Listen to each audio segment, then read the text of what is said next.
Colombianos, atención, el presidente Petro está muy molesto con David Racero luego de que se conocieran estos audios donde pues menciona explotación laboral en todo su esplendor, ¿no?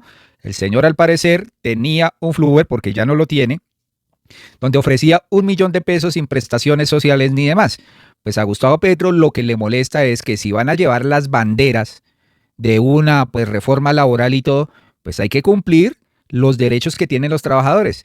Pero esto deja muy mal ejemplo con el congresista David Racero de que este señor, por un lado, pues predica una cosa, pero en su vida profesional y en su vida laboral, pues está practicando otra, ¿no? Y esto lo dejó en evidencia un audio donde pues dice que paga 1 millón de pesos sin prestaciones, trabajando más de 13 horas al día y de lunes a sábado, ¿no? Lo dejó muy mal parado, señores, aunque lo más grave es pues la pedida de puestos que le pide al director del SENA, ¿no? Esto también entra en investigación, ya hay unos actores que están hablando sobre esto, como la señora acá, pues Aida Abella, ¿no? Vamos a escuchar qué fue lo que ha desatado pues la indignación de algunos del pacto histórico, pero también del uribismo, que no quieren reforma laboral, pero que sí critican cómo el señor aquí, pues David Racero, contrataba a sus empleados del Fluver. Y en el computador principal están las hojas de vida. Hay una que tiene manipulación de alimentos, podríamos llamarla a ella. Si Diana dice que no, podríamos llamarla a la otra. El pago es de 1 millón mensual, no tiene prestaciones, no tiene nada, 1 millón, y si toca decirle que es tiempo completo. 7 de la mañana, 8 de la noche, ellos saben. Sí, pero toca decirle un día de descanso a la semana. Yo sí tenía un día de descanso, que nos toca después ver cómo lo cubrimos y ya.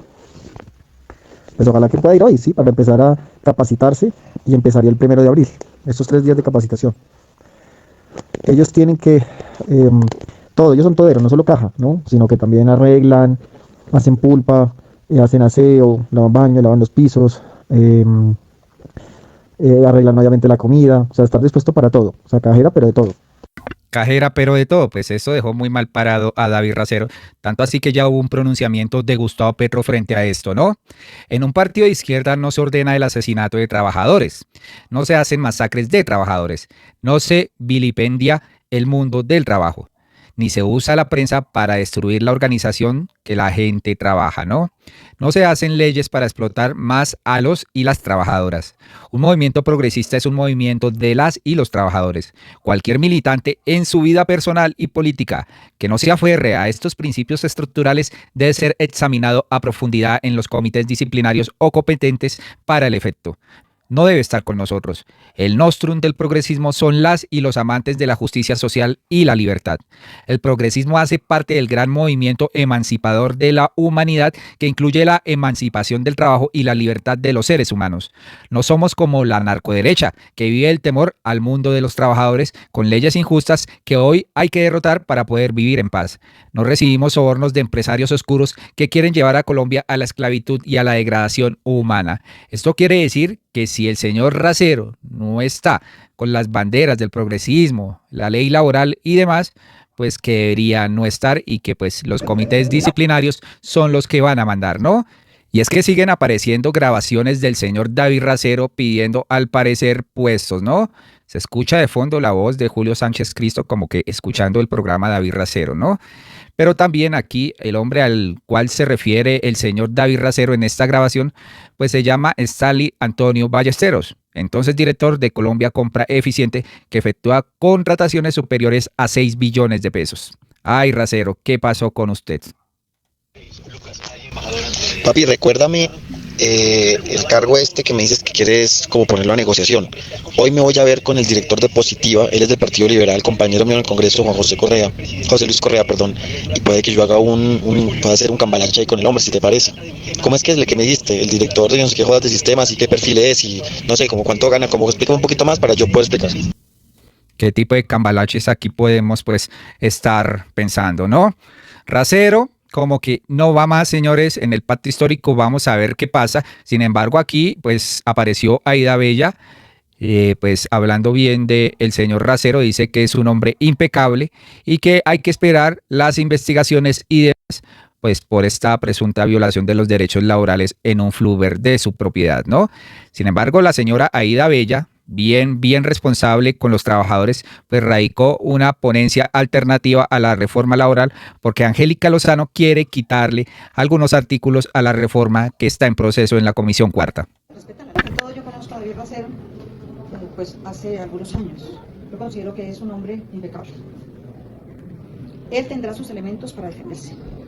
Eso ha entrado en un proceso jurídico y hasta donde yo sé, incluso en la Corte, él solicitó una investigación especial.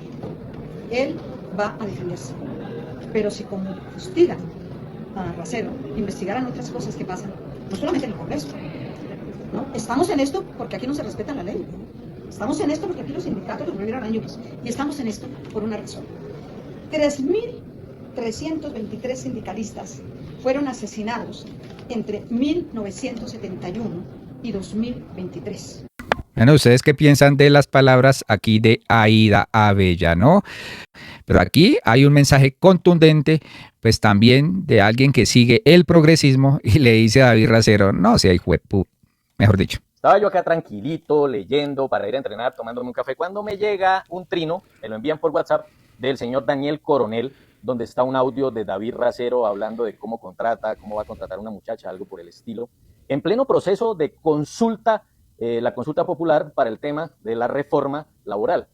Ante eso solo tengo que decir algo. David Racero, usted es un grandísimo hijo de puta. ¿Cómo va a ser una vaina de esas, hermano? Y yo me siento de verdad defraudado porque creí en algún momento que usted podía ser presidenciable en unos 15, 20 años, una persona que se está formando y sale con una huevonada de esta. Mire, es que nadie, absolutamente nadie, en cualquiera de las izquierdas que hay o en el progresismo en general, tiene por qué aceptar esta vaina. Yo entiendo que hay varias cosas que debemos aprender incluso en cuanto a la disciplina de partido, cuando las críticas hay que hacerlas, pues muchas de ellas se hacen internamente para no generar una espuma y una bulla y darle pues papita al loro con esta oposición de mierda que tenemos en Colombia. Pero es que esta vaina nadie tiene por qué callarla, nadie tiene por qué aguantarse. David Racero, esto es una grosería, hermano, una falta de respeto con el presidente Petro, con todos los que estamos en este proceso, con los que lo hemos apoyado. ¿Usted con qué jeta va y se para en un cabildo en Barranquilla a decir vamos por la consulta? ¿Usted con qué jeta viene a decirle a la gente en los videos que es que hay que tener unos mejores derechos laborales cuando usted contrata así? No sea miserable, descarado, y aparte de eso, allá con la repartija en el Sena, con la vuelta con el tío, no sea tan hijueputa, hermano, a lo bien, esa vaina no se hacen. Una persona como esta, como David Racero, no tendría ni siquiera por qué presentarse en una posible consulta del pacto histórico y mucho menos lograr votos. A una persona así hay que vencer, hay que sacarla, si es que la justicia no ha actuado cuando llegue el momento, porque este tipo de cosas es para que vaya a la cárcel, gran hijueputa. ¿Cómo nos hace quedar mal a todos con lo que se está haciendo? En este momento deben estar allá todos los influencers de derecha, todos los políticos, Paloma Valencia y todo frotándose las manos. ¡Ay, qué rico! Porque ahora van a mostrar a David Racero como si todos fuéramos como este gran hijueputa. Así que en este momento no tiene por qué salir María José Pizarro, ninguna persona, a defender este tipo de actuar.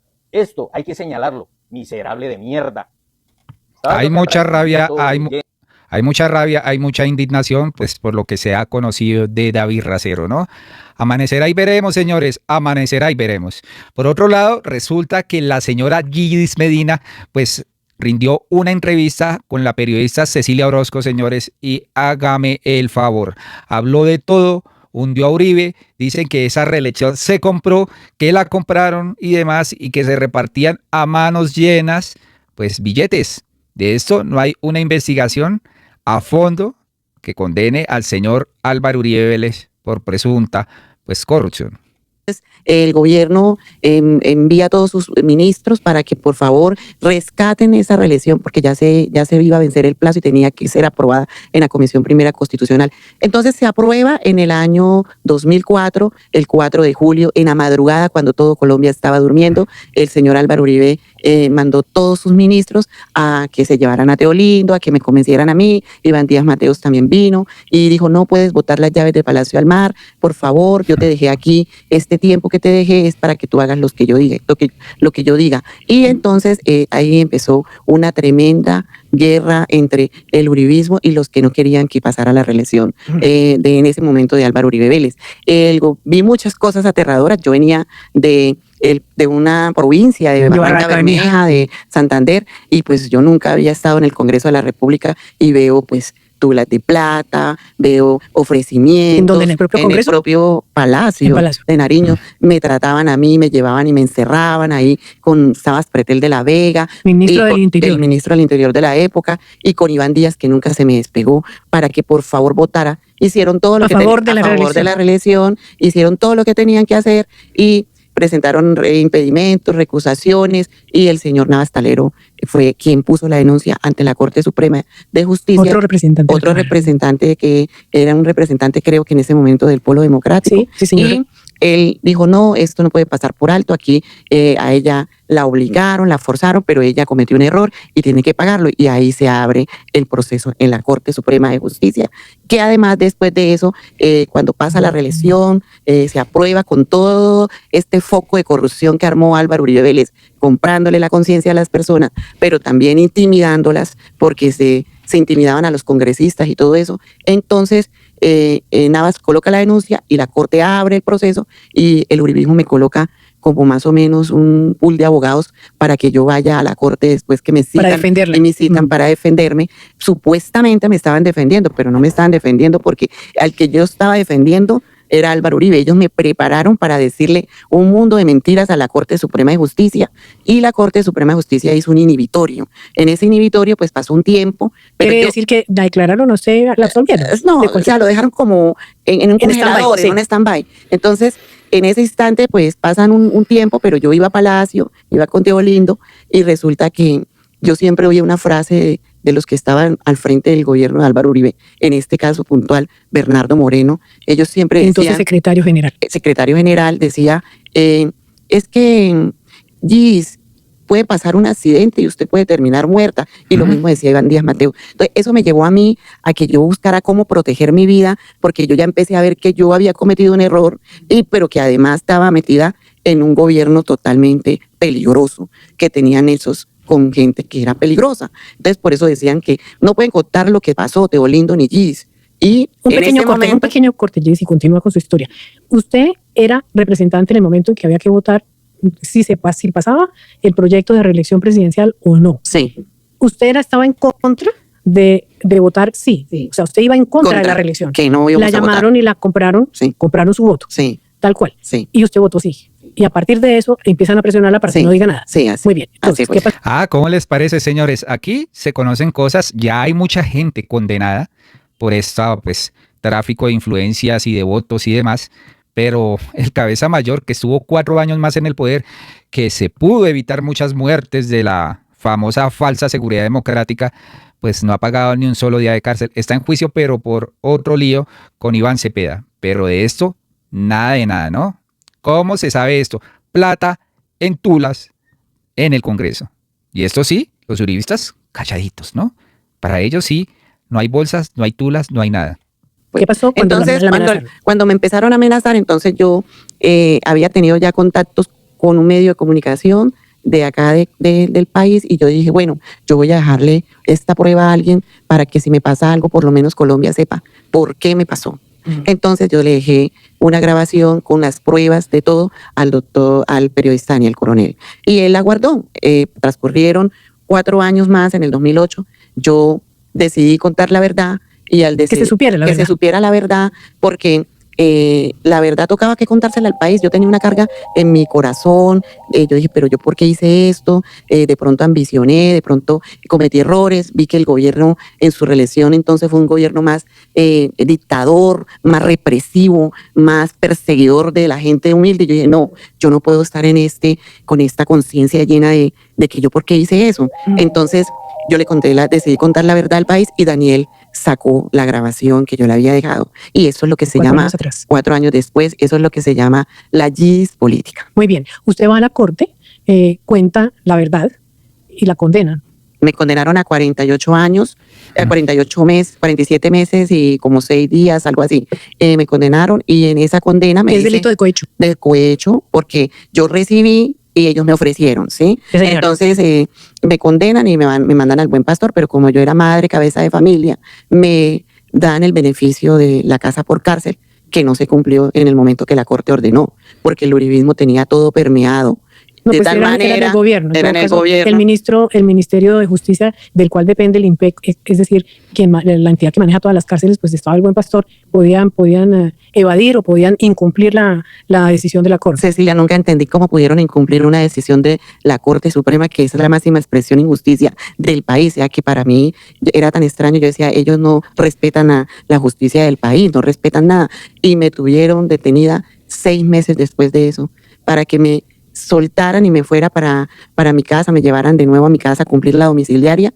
Mis hijos se amarraron en la puerta del Buen Pastor con cadenas y con carteles en donde le exigían al presidente Álvaro Uribe Recuerdo bien, existen fotos de ese momento. que dejara Las vamos a poner en pantalla. ¿sí? que dejara que su mamá estuviera en la casa. Es más, mis hijos le expresaron a Álvaro Uribe muchas veces, ¿acaso usted no tuvo mamá, señor?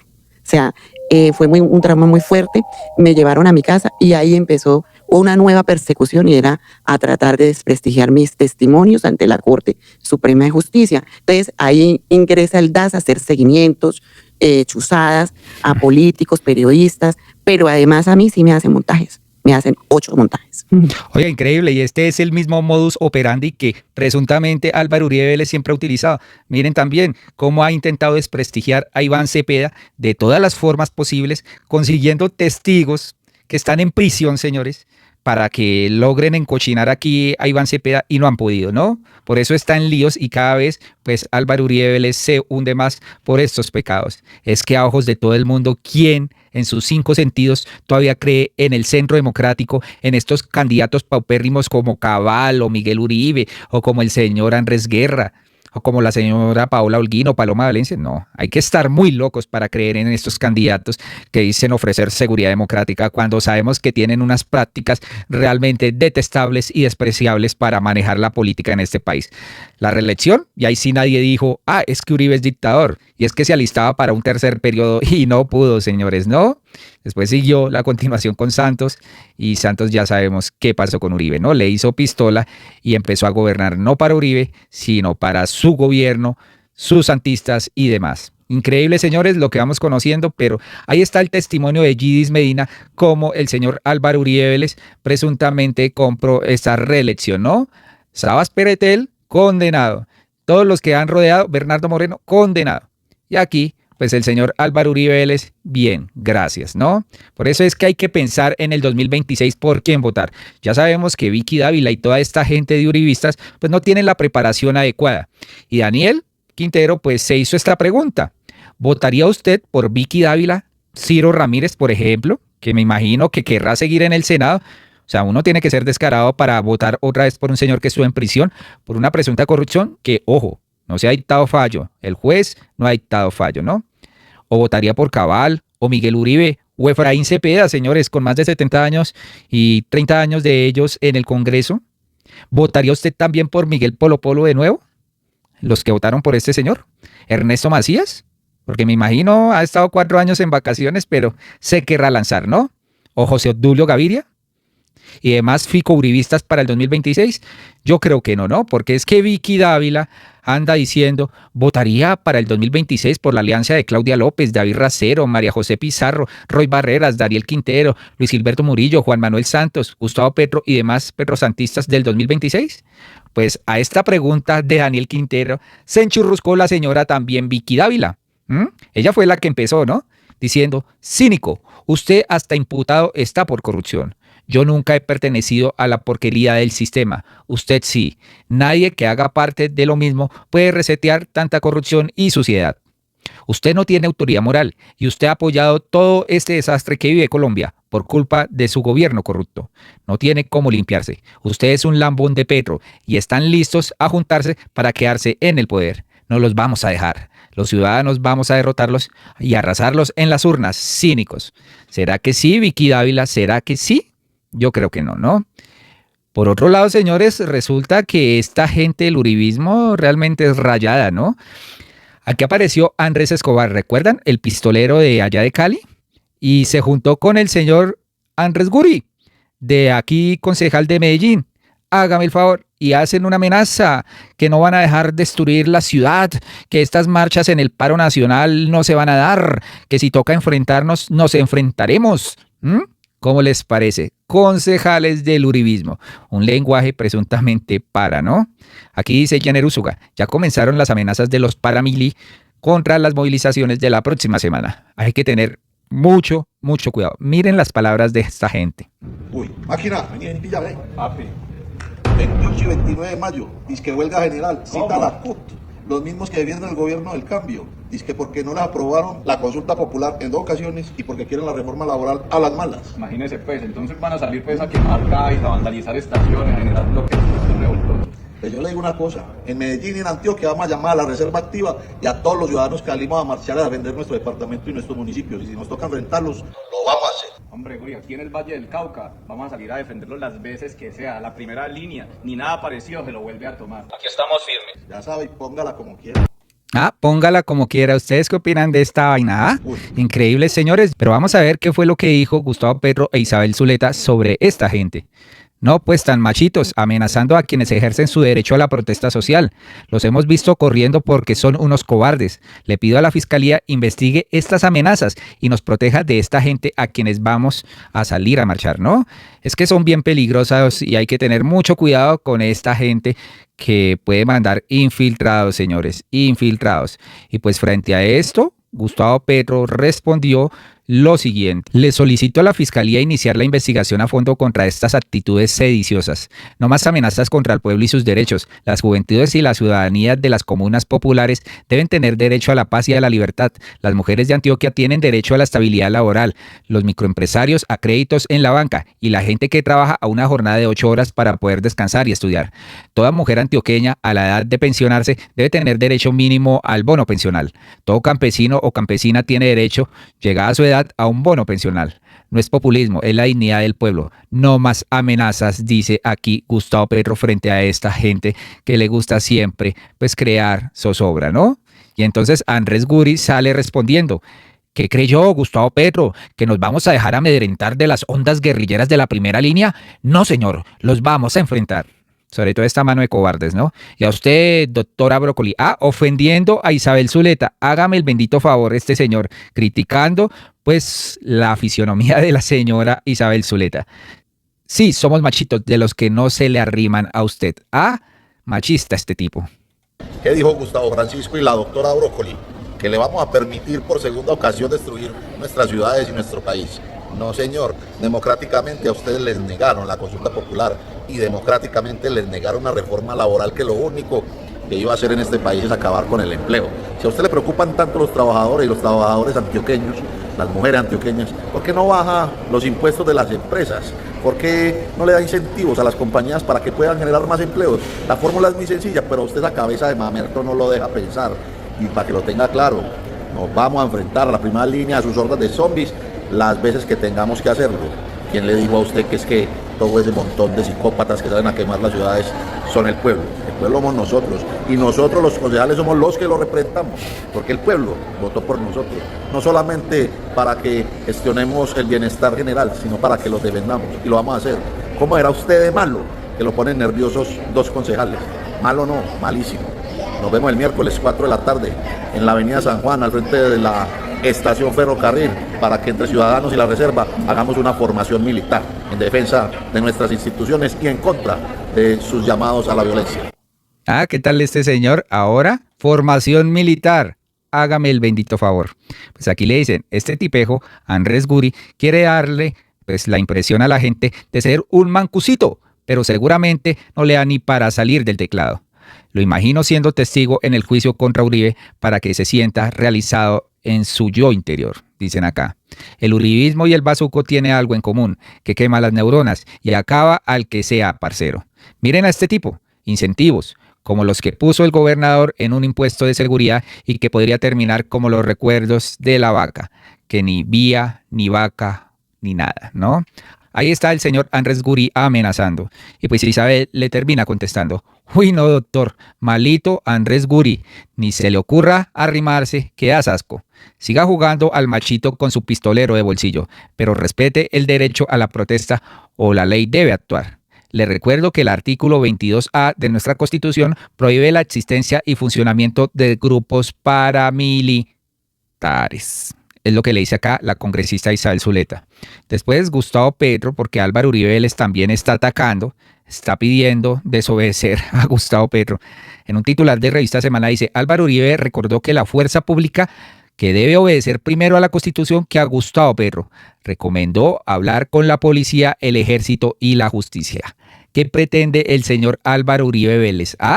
¿Qué pretende? Se le recuerda al señor Uribe que los militares y policías que le obedecían fueron dados de baja apenas se posesionó Gustavo Petro. Lo que están ahora luchan contra el narcotráfico y gracias a estos honestos se han dado los mayores decomisos de polvo blanco y bajas del Clan del Golfo, le responden al señor. Y Gustavo también le responde a Uribe Vélez. La fuerza pública debe obedecer la Constitución y al presidente de la República, que es su comandante en jefe. Por eso jamás debió estar involucrada por órdenes superiores en el fusilamiento de 6.402 jóvenes inocentes. Eso no lo ordena la Constitución. En mi gobierno he ordenado que la fuerza pública defienda los derechos y las libertades de la ciudadanía. Los derechos están escritos con mucha claridad en la Constitución Nacional. Dice un expresidente que una consulta va contra las instituciones. El pueblo es la gran institución y se le consulta como hizo Uribe y Santos en 2 ocasiones. Lo que va en contra de las instituciones es asesinar al pueblo, le dice aquí Gustavo Petro a este señor Álvaro Uribe Vélez. ¿Qué tal estas noticias, señores? Tremendo esto de Gis Medina, ¿no? Talegados de plata en el Congreso para comprar su reelección. Y estuvo 4 años campante y sonante, ¿no? Increíble. Muy amables por su opinión. Nos vemos en un próximo video. Adiós.